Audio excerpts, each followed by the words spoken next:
За, улсын их хурлын гишүүнийг эргүүлэн татах тухай асуудлыг төрийн сонгуул болгоноор иргэд сонгогчид асуудаг.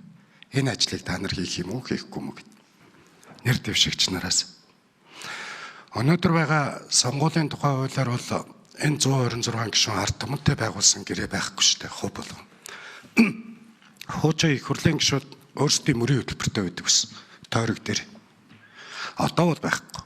Бүгдээрээ энэ 5 мөрийн хөтөлбөр дээр л байгаа. Тэр 5 мөрийн хөтөлбөр буюу парламент судалтай намууд бол тэр мөрийн хөтөлбөр бол ард түмэнтэй хийсэн гэрээ. Өгсөн саналаараа тэр мөрийн хөтөлбөрөнд дэмжигдэж их хурлын гишүүд мөрийн хөтөлбөр бол ард түмэнтэй хийсэн гэрээ. Тэгэхээр энэ мөрийн хөтөлбөрөө биелүүлэхийн тухай асуудал байгаа.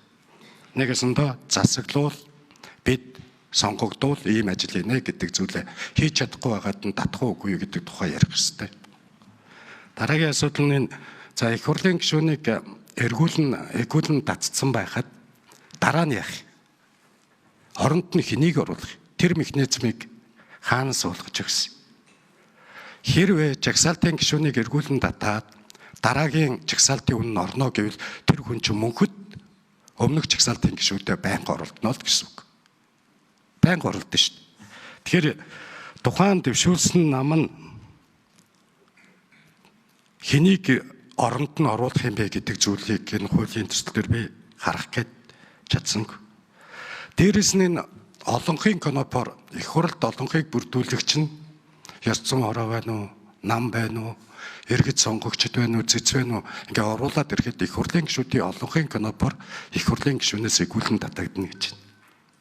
Энэ болох юм уу? Нэгэсэндээ эрх барьж байгаа олонх энэ гишүүн байх нь бидэнд хэрэгтэй, байхгүй байх нь бидэнд хэрэгтэй гэдэг конопоны үйлчлэл орно. Тэгэхээр энийг яаж зохицуулах вэ?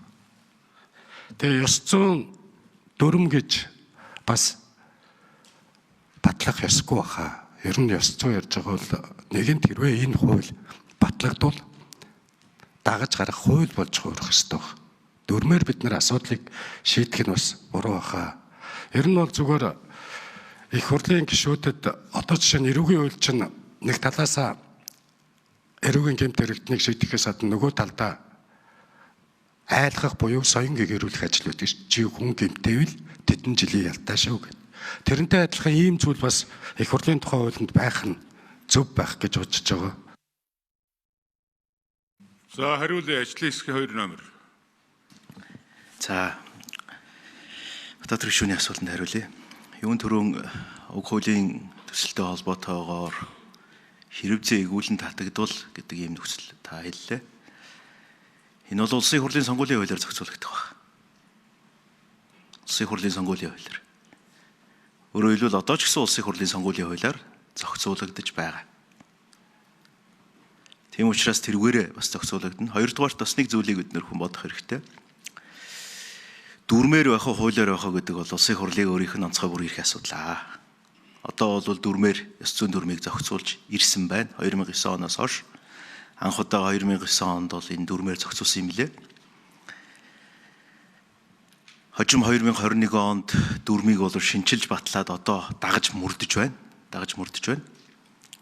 Тийм учраас энэ бол өөрөө цаашид хууль байх уу, дүрм байх уу гэдгээс үүдэлтэйгээр иргэний ирсэн гомдол болгоныг бас хилцээд байх. Одоо бол дүрм тим юм байлээ шүү.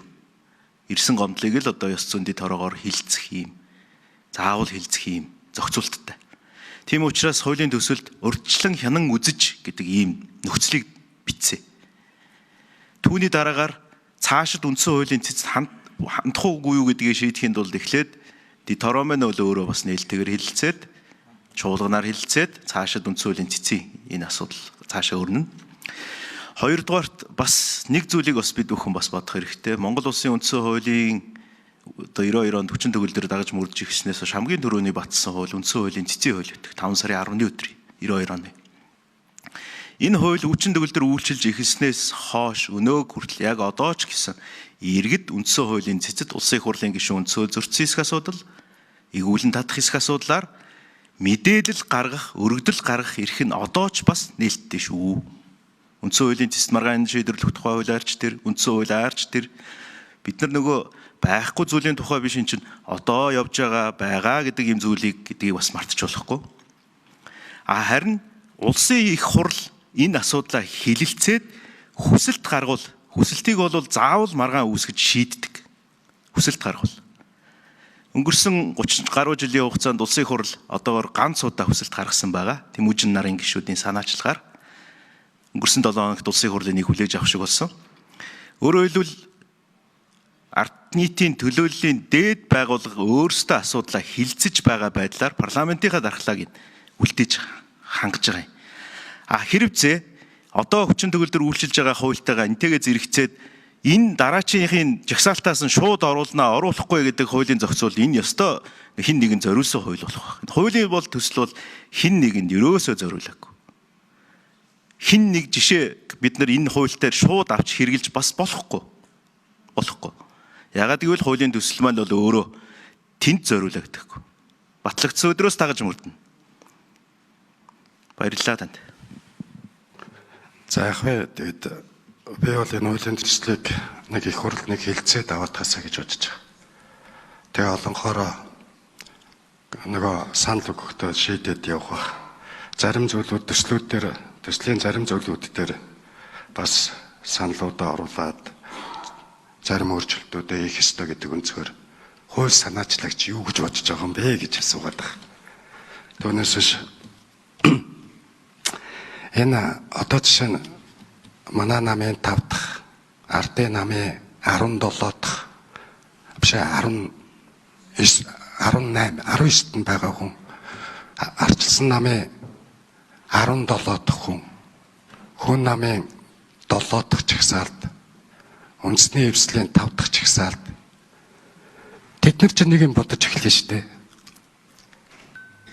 Яг одоо энэ орж ирж байгаа төслөөрөө батлагдвал сонгуулийн үйл. За, Батбаатар гишүүн минь санд хэллээ гэж ойлголоо. Таны хэлж байгаас үнэ. Сонгуулийн хуулийг хэрэг хөндөөд тэр жагсаалтын гишүүдийг игүүлэн татвал дараачих нь шууд сонгогдно гэдэг ийм хуулийн төсөл магадгүй дагалдуулаад өргөн барьсан бол байсан бол одоо тийм байдал зүйл байхгүй гэдгийг танд хэллээ. Байхгүй. Тийм хуулийн төсөл санаачлаагүй.